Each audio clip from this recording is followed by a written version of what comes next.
నమస్తే, నేను Vamshi. Welcome to I News. Africa ఖండంలోని సాహెల్ రీజియన్లో భద్రతా పరిస్థితులు అత్యంత భయానకంగా మారుతున్నాయి. రాజకీయ అస్థిరత, మిలిటరీ తిరుగుబాట్లు, ప్రాంతీయ దేశాల మధ్య సహకారం లోపించడంతో అక్కడ ఉగ్రవాదం ఊహించని రేంజ్కు విస్తరించింది.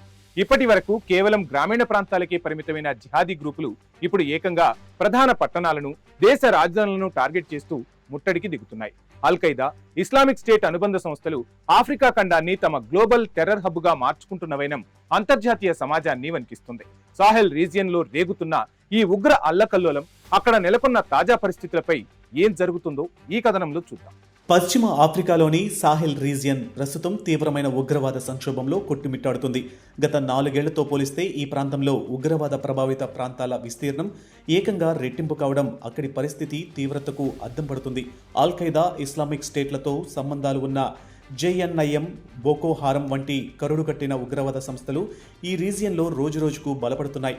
రక్షణ వర్గాల అంచనాల ప్రకారం ప్రస్తుతం పశ్చిమ ఆఫ్రికా వ్యాప్తంగా సుమారు 20,000 మందికి పైగా జిహాదీ ఫైటర్లు యాక్టివ్గా ఉంటూ దాడులకు తెగబడుతున్నారు.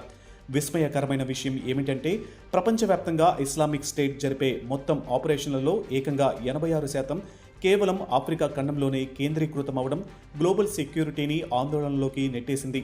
ఈ ఉగ్రవాద విస్తరణకు ఆయా దేశాల మధ్య ఉన్న రాజకీయ విభేదాలు మరింత ఊతమిస్తున్నాయి. మాలి, బుర్కీనా ఫాసో, నైజార్ వంటి దేశాలు ప్రాంతీయ కూటమి అయిన ఎకోవాస్ నుండి వైదొలికి తమ సొంతంగా అలయన్స్ ఆఫ్ సాహెల్ స్టేట్స్ను ఏర్పాటు చేసుకోవడం వల్ల ఉమ్మడి రక్షణ చర్యలు పూర్తిగా బలహీనపడ్డాయి. దీనికి తోడు ఈ ప్రాంతంలో పాశ్చాత్య దేశాల సైనిక ప్రమేయం, మద్దతు క్రమంగా తగ్గిపోవడంతో అక్కడ ఒక పెద్ద రక్షణ శూన్యత ఏర్పడింది. ఈ అవకాశాన్ని తిరుగుబాటు గ్రూపులు అత్యంత వ్యూహాత్మకంగా వాడుకుంటూ తమ సామ్రాజ్యాన్ని విస్తరిస్తున్నాయి.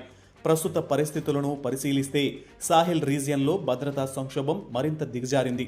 ఉగ్రవాద సంస్థలు, ముఖ్యంగా జేఎన్ఐఎం కేవలం దాడులకే పరిమితం కాకుండా వ్యూహాత్మక ఆర్థిక యుద్ధానికి తెరలేపాయి. ఇందులో భాగంగా మాలి దేశ రాజధాని బమాకో వంటి నగరాలకు వెళ్లే ప్రధాన సరఫరా మార్గాలను దిగ్బంధిస్తూ నగరాలను ఊపిరాడకుండా చేస్తున్నాయి. అక్కడి సైనిక ప్రభుత్వాలు ఈ తిరుగుబాటును అణిచివేయడానికి తీవ్రంగా శ్రమిస్తున్నప్పటికీ వారి వ్యూహాలు ఆశించిన ఫలితాలను ఇవ్వడం లేదు. ఈ అస్థిరత గనుక ఇలాగే కొనసాగితే అది పశ్చిమ ఆఫ్రికా తీర ప్రాంత దేశాలకు కూడా వ్యాపించే ప్రమాదం ఉందని, అదే జరిగితే అంతర్జాతీయ సమాజం మరో పెద్ద భద్రతా విపత్తును చూడక తప్పదని రక్షణ నిపుణులు హెచ్చరిస్తున్నారు.